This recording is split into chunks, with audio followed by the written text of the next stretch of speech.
ကျွန်တော်ဒီနေ့ unboxing လုပ်ပြသွားမှာကတော့ဒီ MyC ကနေထုတ်ထားတဲ့ WD10 wall detector ပေါ့နော် stand detector လို့လည်းခေါ်တာပေါ့နော်အဲ့ဆက်လေးအကြောင်းကိုကျွန်တော် unboxing လုပ်ပြသွားမှာဖြစ်ပါတယ်ဒီဆက်ကိုဘာအတွက်သုံးတာလဲဆိုတော့ကျွန်တော်တို့ဒီ construction သမားတွေပေါ့နော်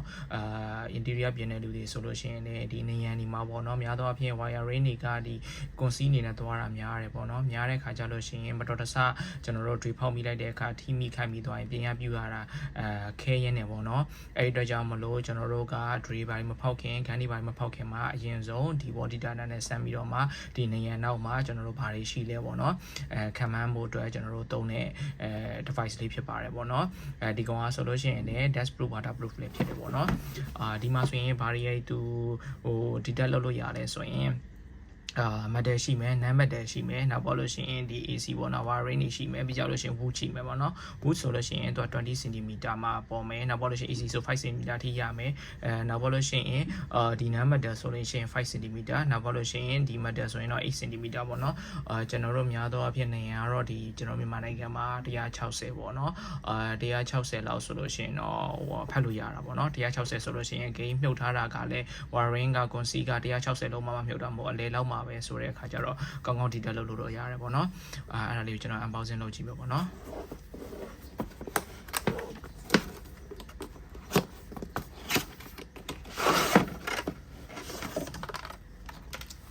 သူ့ထဲမှာဘာတွေပါလဲဆိုလို့ရှိရင်ပထမဆုံးကတော့ choosy စာရွက်ပေါ့နော်ပြီးကြလို့ရှိရင်ဒီမှာ instruction ပါတယ်instruction မှာမှကျွန်တော် instruction လေးနည်းနည်းလေးအချမ်းမြင်လေးပြောပြမှာပေါ့နော် instruction ကိုတရုပ်လိုပါမယ်နောက်ပေါ့လို့ရှိရင်အင်္ဂလိပ်လိုပါမှာပေါ့နော်ဒီမှာ instruction လေးတွေပါမယ်တခဲက3လုံးသူထည့်ရတယ်ပေါ့နော်3လုံးတခဲသုံးရမယ်နောက်ပေါ့လို့ရှိရင်သူရဲ့ function တွေပါမယ်ဒါပဲပေါ့နော်အဲ့ဒါလေးတွေသူတစ်ချက်ပြထားတာရှိတယ်ဆက်ကိုကျွန်တော်တစ်ချက်ပြကြည့်မယ်ပေါ့နော်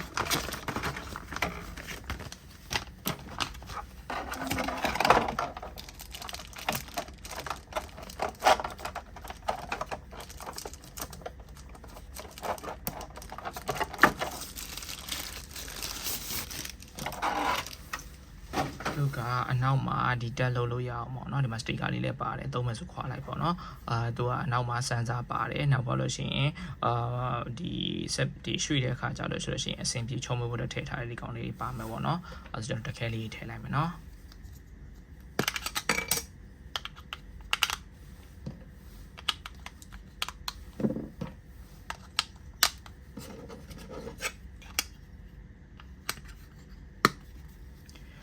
သူရဲ့ instruction သဘောတရားအရာဆိုလို့ရှိရင်တော့သူက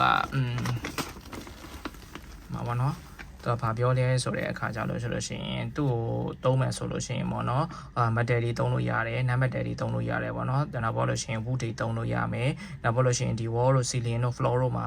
hidden လောက်ထားတဲ့ conceal လောက်ထားတဲ့ cable တွေကိုလည်းကျွန်တော်တို့detect လုပ်လို့ရတယ်ပေါ့နော်အဲ့ဒါလေးတွေဆိုလို့ရှိရင်ဒီမှာသူ့ရဲ့ဟိုပါပေါ့နော်ဒီမှာဆိုလို့ရှိရင်သူ့ရဲ့ function တွေကဘာတွေပါမလဲဆိုရင် mute လုပ်တာပါမယ်နောက်ပေါ့လို့ရှိရင် okay detect လုပ်တဲ့အခါမှာအဆင်မပြေဘူး okay တခုခု invalid ဖြစ်တယ်ဆိုလို့ရှိရင်တော့ array လေးနဲ့ပြမယ်ဒီမှာ electrical sign လေးနဲ့ဆိုလို့ရှိရင်တော့အဲ့ဒါကတော့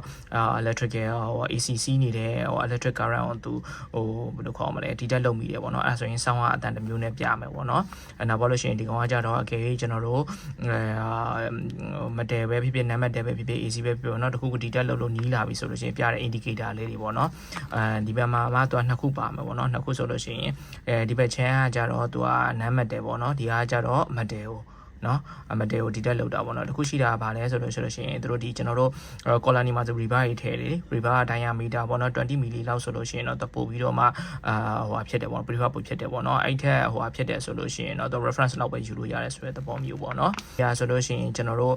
ကြက်ချီကပြထားတဲ့ပုံဆိုလို့ရှိရင် matter ကိုမှကျွန်တော် magnet မဟုတ်တဲ့ဟာပေါ့နော်အကယ်၍တန်လိုက်ပုံမှာကြက်ချီကမပြဘူးဆိုလို့ရှိရင်တော့သူကဒီ matter ကိုမှတန်လိုက်ပါတဲ့ပုံစံမျိုးပေါ့နော်အဲ့ဒါကို detect လုပ်တယ်လို့ပြရတယ်နောက်ပေါ့လို့ရှိရင်ဒီမှာဒါကတော့ AC ပေါ့နော်AC ကို detect လုပ်တယ်ပေါ့နော်ဒါလေးပြထားတာကျွန်တော်အဲ့ဒါဆိုလို့ရှိရင်ဆက်ကလေးကိုကျွန်တော်တစ်ချက်စမ်းပြပေးမယ်နော်ဒီကောင်ဆိုပြီးမှတန်းမရှိဘူးတန်းမရှိတဲ့အချိန်ကျရင်စိမ့်နေမယ်ဒီပြင်နဲ့ကျွန်တော်တို့ဒီတန်းရှိတဲ့နေရာကိုဆင်းလာတယ်ပေါ့နော်ရေးချင်းဆင်းလာပြီဆိုလို့ရှိရင်ဒီမှာတန်းရှိတဲ့နေရာမှာချက်ပြနေပြီပေါ့နော်ချက်ပြနေဒီမှာအနီလေးပြနေတယ်ဆိုလို့ရှိရင်တော့ဆန်တာ point ရောက်သွားပြီပေါ့နော်ကျွန်တော်ဒီနားမှာရှိတယ်ပေါ့နော်ဟုတ်ပြီအဲ့ဒီပြင်းနဲ့ကျွန်တော်တို့အောက်ဆင်းလာပြီဆိုရင်ကျတော့ဒီမှာတန်းနဲ့ဝေသွားပြီဆိုရင် စိမ်းရောက်ပြန်ပြပြီပေါ့နော်အဲ့လိုဆိုကျွန်တော်တို့က screw power hole တွေ screw throw ဖို့အတွက်ဒီကျွန်တော်တို့တည်သွားပြီပေါ့နော်